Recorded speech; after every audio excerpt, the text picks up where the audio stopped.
حضرت عمر فاروق اعظم کا دور حکومت ہے اور ملک شام کا ایک مالدار ایک رئیس مکہ شریف آیا ہے اور خانہ کعبہ کا طواف کر رہا ہے۔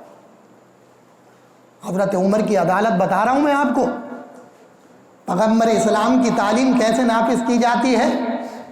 یہ حضور کے غلام حضور کے صحابہ بتا رہے ہیں اور کر کے بھی دکھا رہے ہیں۔ اب ملک شام کا رئیس جب طواف کر رہا تھا تو اس کی چادر کا جو کونا تھا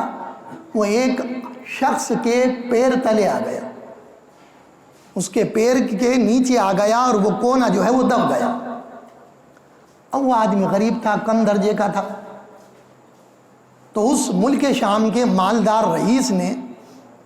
فوراً اسی وقت اس کے ایک ریپٹا مار دیا،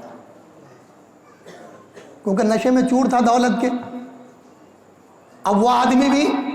جذبات میں آ گیا، اس نے بھی آؤ دیکھا نہ تاؤ دیکھا اور اس نے بھی بدلے میں ایک ریپٹا اس کے مار دیا۔ اب اسے یہ بڑا ناگوار گزرا کہ سب کے سامنے میری توہین ہو گئی، میں مالدار آدمی اور یہ غریب آدمی، اس نے سب کے سامنے پلٹ میں مجھے ریپٹا مار دیا۔ تو وہ اپنا فیصلہ لے کر پہنچا حضرت عمر فاروق اعظم رضی اللہ تعالی عنہ کی عدالت میں کہ میرے ساتھ انصاف کیا جائے کہ ایک آدمی نے میری بڑی توہین کی ہے، سب کے سامنے میری رسوائی کر دی اور مجھے بے عزت کر دیا، میرے ساتھ اے خلیفہ وقت انصاف کیجیے۔ حضرت عمر فاروق اعظم رضی اللہ تعالی عنہ نے کہا کہ اپنا مدعا پیش کرو۔ اس نے مدعا پیش کیا، لہذا دوسرے شخص کو بھی بلایا گیا، اس کی بھی بات سنی گئی، ثبوت دیکھے گئے، حالات دیکھے گئے۔ سب کچھ دیکھنے کے بعد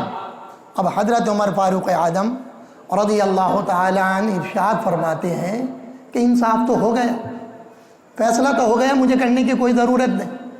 بولے کیا مطلب؟ کہ پہل آپ کی طرف سے ہوئی تھی،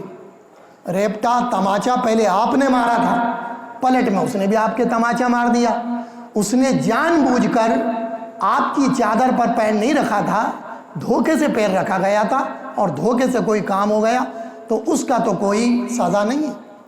اور تم نے بدلے میں اس کی بے عزتی کری، اس کے ریپٹا مار دیا تو اس نے بھی پلٹ میں تمہیں ریپٹا مار دیا۔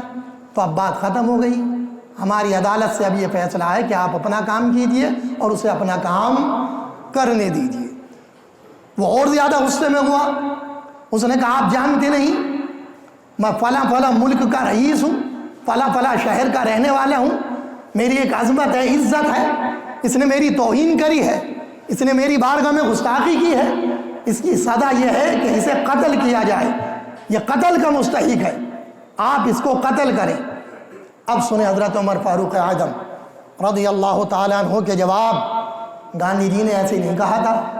جب یہ آزاد ہوا تھا ملک تو گاندھی جی نے جو گورنر بنے، جو حاکم بنے ہندوستان کے اس وقت، تو اس نے یہ کہا تھا کہ یاد رکھنا کہ جب تم فیصلے کرو تو حضرت ابو بکر اور حضرت عمر فاروق اعظم رضی اللہ تعالی عنہ کی زندگی کا مطالعہ کرنا اور ان کی زندگی دیکھنے کے بعد جو انہوں نے فیصلے کیے ہیں ان فیصلوں کو مد نظر رکھتے ہوئے تمہیں فیصلے کرنے ہیں۔ یہ گاندھی جی کے الفاظ ہیں، ہاں ایرے گہرے کے الفاظ نہیں ہیں، اس نے یہ نصیحت کی تھی۔ تو حضرت عمر فاروق اعظم نے اسے جواب دیا،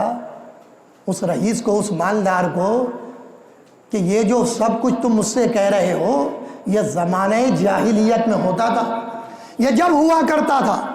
جب ہمارے نبی تشریف نہیں لائے تھے، اور جب رحمت للعالمین تشریف لائے ہیں اور اسلام آیا ہے تو اب اسلام ہے، یہ زمانہ جاہلیت نہیں ہے۔ اور اسلام کا پیغام یہ ہے کہ سب برابر ہیں، ہمارے ہاں اونچ نیچ نہیں ہوتی، مالدار نہیں دیکھے جاتے، غریب نہیں دیکھے جاتے، کمزور نہیں دیکھے جاتے، طاقتور نہیں دیکھے جاتے۔ ہمارے نبی نے ہمیں انصاف کرنے کا حکم دیا ہے اور ہم انصاف ہر حال میں کریں گے، چاہے ہمارے سامنے کوئی رئیس زیادہ کھڑا ہو اور چاہے ہمارے سامنے کوئی غریب زیادہ کھڑا ہو۔